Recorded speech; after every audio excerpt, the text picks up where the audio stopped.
just tournament time, SEC tournament, just for your team, just going into it, I guess, how do you balance, hey, knowing that, hey, maybe a couple of wins might get you a host, but knowing that you still got to be one game at a time? Yeah. First off, it's an exciting time. And second, why can't I play committee member today? And as I look at it, I'm not so sure that our body will work. I know they'll set it up, do what's best for college baseball. I'm not so sure we're not a host right now if I look at it and I start counting off 16 teams to host. So with that said, this is an exciting time, and I think our body of work looks pretty good right now as I do my own armchair quarterbacking. The next thing I think about is we have absolutely zero control over it. So I think our focus is try to play our best baseball. We're playing a great Kentucky team. We've got these 10 weeks of SEC play. We're still trying to sharpen our axe to make every blow count this time of year. So it's another opportunity for the LSU series team to try to create like a super regional type feel for it, because that's fun to be a part and experience and do that. And then this week sets up like a regional, and you have to earn your way in by winning a first game. So we'll approach it that way. No Jacko want to get the ball, and then what we'll have to do from there will be to try to win the ball game. And Davis Daniels probably the next reliever that's the most available for us, and just go from there. But try to win a ball game to get an opportunity to stay in Birmingham and in this SEC tournament, because it's a celebration of our league, Birmingham, and this tournament means a ton to Auburn baseball. So I'll approach this as a business trip with our ball club. Hopefully a lot of our fans will come out and watch us practice today, come out to the game tomorrow. We're guaranteed the next 2 days in Hoover, and hopefully earn the right to stay a little bit longer, because the tournament's a big deal to our program. Butch, how important is it to try to get to the same level away from Plainsman Park as you've been able to play at Plainsman Park? Yeah, I think that's every club's trying to do that same thing right now and ask the question. But for us specifically, I'll probably visit with my legacy team today, and I want to talk about maybe not things that affect the ball game, but just morale and intent and refocus us. So I'm going to ask them some questions. What's different? What's going on the road compared to home, and see if we can't try to do 1, 2, or 3 things. I want them to come up with 3 things that we can change from a routine standpoint. Maybe just having our team connect after every half inning, before they take the field together. I want to find 2 or 3 little triggers and address play on the road and role play that tomorrow against Kentucky. And probably has no impact in the ball game, but at least we put something mental to it to try to approach tomorrow, and this is an opportunity to do that. When you say legacy team, is that like your leadership? Yeah, I got 5 or 6 of our guys that are kind of captains, probably in most programs, but we got 6 guys that are kind of on a legacy team, our small group. So when I need, instead of having to meet with the whole team, when I need to talk about a couple of things on behalf of the whole ball club, that legacy group. It seems like y'all are not alone in that. I mean, Arkansas, a lot of teams have been really, really good at home and struggled on the road this season. Yeah. Man, if I knew exactly what it was as a coach, I'd be trying to enact stuff, along the way. But, I want to hear from the players on that and see if we can put something into practice tomorrow. And I don't even know what it'll be until after we meet and find some common ground and come up with something. But a redirect or refocus, I think, would be good for the game tomorrow with that group and with the team. Which, as a pitching coach with a lot of experience in this ballpark, how do you talk to your pitchers? Do you do anything different at all, or do you just say, hey, just pitch your game even though you have that bigger ballpark that you're playing in this week? Yeah, well, everybody's worked hard to find their best game, so absolutely agree with that statement. If your ever back gets against the wall, we have to see how the wind sets up every day and maybe a little more forgiving. So I do think this tournament comes down to pitching and defense in this time of the year. As excited as I am about the potential of our offense and knowing all these great SEC offenses, we all know the best pitch games and where you dominate the defense is huge. I still think it's a freebie war like in the tournament. When you defensively, if you give somebody 4 or 5 outs in an inning, that hurts you in a tournament. But when you feel like you're playing in a very fair ballpark,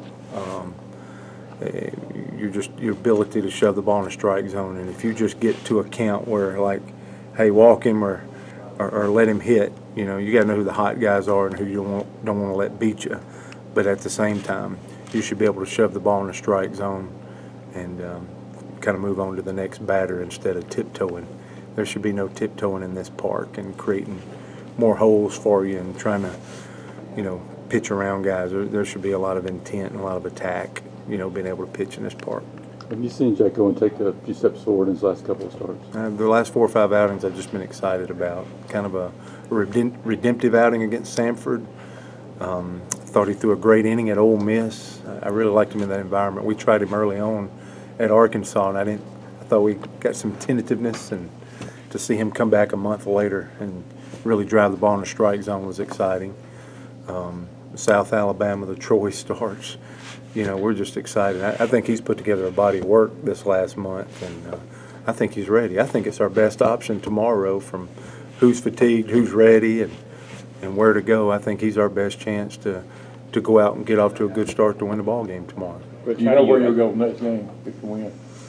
I don't. I think Davis Daniels a key to that. I think it could be as potentially, possibly Davis Daniel if he's used in Tuesday's contest.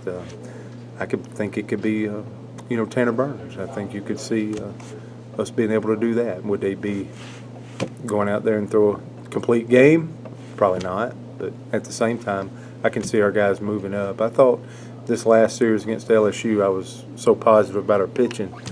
It's because I thought that they're throwing about as well. It didn't look like they were just shot at the end of the year. I saw their top velocities. I saw some of their best pitches here late in the year. So I think they're ready for now, and I think they can bounce back and do some stuff. I would love to have to make that decision on Wednesday. Are all of them calling their own game, or are y'all calling some of them? I think it's kind of random. I think it's how the game's rolling. I think it's how Coach Smith, I think, just from my observation, Casey for sure, and off the advisement, Casey's always asking questions, but he has extreme ownership for his game. But I think when all these guys get on a roll, I can see Coach Smith giving more to Brett Wright, giving more to the pitchers. And when they get in jams or get in a lot of traffic, I can see him asserting himself more to try to help them. So I think they've hit a nice little rhythm to where he's in and out, kind of the double Dutch type deal where he's in and out and helping them when he thinks he needs to. And once they get on a roll, I think he's letting them go out and grow a little bit. I like the balance. But you're a pitching coach that has won this tournament before. Yep. How do you address the guys that just haven't seen a whole lot of action? Because in order to get to Saturday and Sunday, you're going to need some guys in the bottom of your bullpen, a Corey Herndon, Ryan Horter, somebody like that that's going to have to step up and have a out of this world of performance. Yeah. If this is the only championship to win this week is this one, and there is no doubt to do that. Corey Herndon and Ryan Horter will have to throw a meaningful inning at some point during this week. So be ready. And it's really neat when you can address every layer of your ball club here before you go out and start playing for this tournament. And that gets their guard up. But everybody on the entire roster, you win the SEC tournament, that means every player that's getting on that bus and heading up there to play in it has got to be ready to play a role.